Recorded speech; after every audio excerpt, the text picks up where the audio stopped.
ಸ್ನೇಹಿತರೆ, ಮೈ ಮೇಲೆ ಅರೆಬರೆ ಬಟ್ಟೆಯಲ್ಲಿ ಬಿದ್ದಿರೋ ಮೃತದೇಹ, ಮತ್ತೊಂದೆಡೆ ಮಂಚದ ಮೇಲೆ ಬಿದ್ದಿರೋ ಒನಕೆ. ಇದೇ ಒನಕೆಯಿಂದ ಹೊಡೆದು ಈ ವ್ಯಕ್ತಿಯ ಹೆಣ ಹಾಕಲಾಗಿದೆ.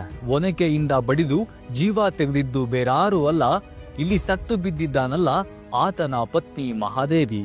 ಕೊಪ್ಪಳದ ಮುನಿರಾಬಾದ್ನ ಸರ್ಕಾರಿ ಕ್ವಾರ್ಟರ್ಸ್ನಲ್ಲಿ ಈ ಭೀಕರ ಹತ್ಯೆ ನಡೆದಿದೆ.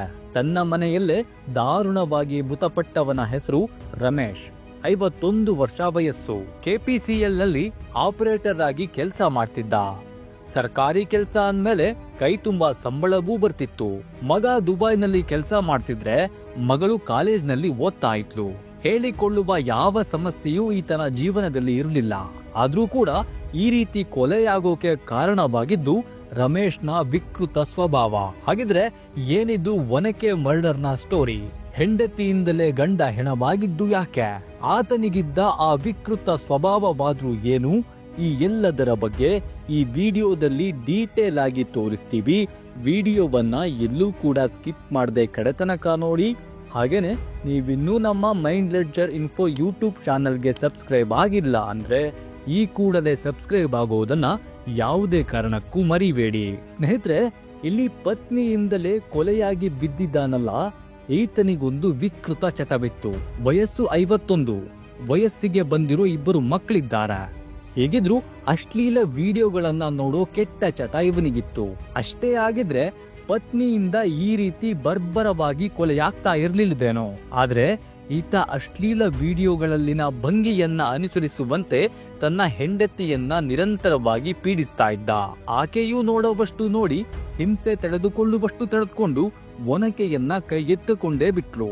ಸ್ನೇಹಿತರೆ, ಅತಿಯಾದ ಲೈಂಗಿಕ ಕಿರುಕುಳ ಹಾಗೂ ಅಶ್ಲೀಲ ವಿಡಿಯೋಗಳ ಅನುಕರಣೆಗೆ ಪೀಡಿಸಿದ ಗಂಡನೊಬ್ಬ ಪತ್ನಿಯ ಸಿಟ್ಟಿಗೆ ಬಲಿಯಾದ ಈ ಹೃದಯ ವಿದ್ರಾವಕ ಹಾಗೂ ವಿಚಿತ್ರ ಘಟನೆ ನಡೆದಿರೋದು ಕೊಪ್ಪಳ ಜಿಲ್ಲೆಯ ಮುನಿರಾಬಾದ್ ಗ್ರಾಮದಲ್ಲಿ. ಮಹಾದೇವಿ ಮತ್ತು ರಮೇಶ್ ಅವರ ನಡುವಿನ ವೈವಾಹಿಕ ಜೀವನದಲ್ಲಿ ನಿತ್ಯವೂ ಜಗಳ ನಡೀತಾ ಇತ್ತು.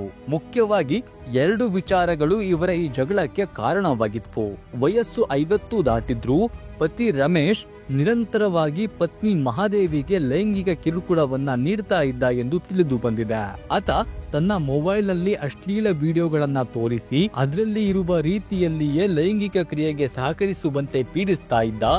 ಗಂಡನ ಈ ಕಾಮಭಂಗಿಯ ಚಟದ ಕಿರುಕುಳಕ್ಕೆ ಮಹಾದೇವಿ ತೀವ್ರವಾಗಿ ಬೇಸತ್ತು ಹೋಗಿದ್ಲು. ಇದರ ಜೊತೆಗೆ ಹಣಕಾಸು ವಿಚಾರವೂ ಈ ಕೊಲೆಗೆ ಕಾರಣ ಎನ್ನಲಾಗ್ತಿದೆ. ಕೆಪಿಸಿಎಲ್ ನಲ್ಲಿ ಆಪರೇಟರ್ ಆಗಿ ಕೆಲಸ ಮಾಡ್ತಿದ್ದ ರಮೇಶ್ಗೆ ಕೈ ತುಂಬಾ ಸಂಬಳ ಸಿಕ್ತಿತ್ತು. ಆದ್ರೆ ಈತ ಹೆಂಡತಿಯ ಖರ್ಚಿಗೆ ದುಡ್ಡು ಕೊಡೋದು ಇರ್ಲಿ, ಮನೆಯ ನಿರ್ವಹಣೆಗೂ ಸರಿಯಾಗಿ ಹಣವನ್ನ ಕೊಡ್ತಾ ಇರ್ಲಿಲ್ವಂತ. ಪತ್ನಿಗೆ ಕೇವಲ 2,000 ಕೊಟ್ಟು ಅದ್ರಲ್ಲಿಯೇ ಇಡೀ ಮನೆಯ ನಿರ್ವಹಣೆ ಹಾಗೂ ಆಕೆಯ ಖರ್ಚನ್ನ ನೋಡಿಕೊಳ್ಳುವಂತೆ ಹೇಳ್ತಾ ಇದ್ನಂತ. ಸಂಬಳ ಏನು ಕಡಿಮೆ ಇಲ್ಲ. ಹೇಗಿದ್ರು ಗಂಡನ ಈ ಕಂಜೂಸ್ ಬುದ್ಧಿಯು ಪತ್ನಿಯನ್ನ ಕೆರಳುವಂತೆ ಮಾಡ್ತಿತ್ತು. ಈ ವಿಚಾರವಾಗಿಯೂ ಇಬ್ಬರ ನಡುವೆ ಜೋರು ಗಲಾಟೆಗಳಾಗಿವೆ. ಒಂದು ಕಡೆ ಹಣಕಾಸಿನ ವಿಚಾರ, ಮತ್ತೊಂದು ಕಡೆ ಲೈಂಗಿಕ ಕಿರುಕುಳದಿಂದ ಬೇಸತ್ತಿದ್ದ ಮಹಾದೇವಿ ಮತ್ತು ರಮೇಶ್ ನಡುವೆ ಸೆಪ್ಟೆಂಬರ್ 26ರಂದು ತಡರಾತ್ರಿ ಮತ್ತೆ ತೀವ್ರವಾಗಿ ಜಗಳ ಪ್ರಾರಂಭವಾಗಿದೆ. ಕೋಪದ ಕಟ್ಟೆ ಒಡೆದ ಮಹಾದೇವಿ ಮನೆಯಲ್ಲಿದ್ದ ಒನಕೆಯಿಂದ ರಮೇಶ್ನ ತಲೆಗೆ ಬಲವಾಗಿ ಹೊಡೆದಿದ್ದಾಳೆ.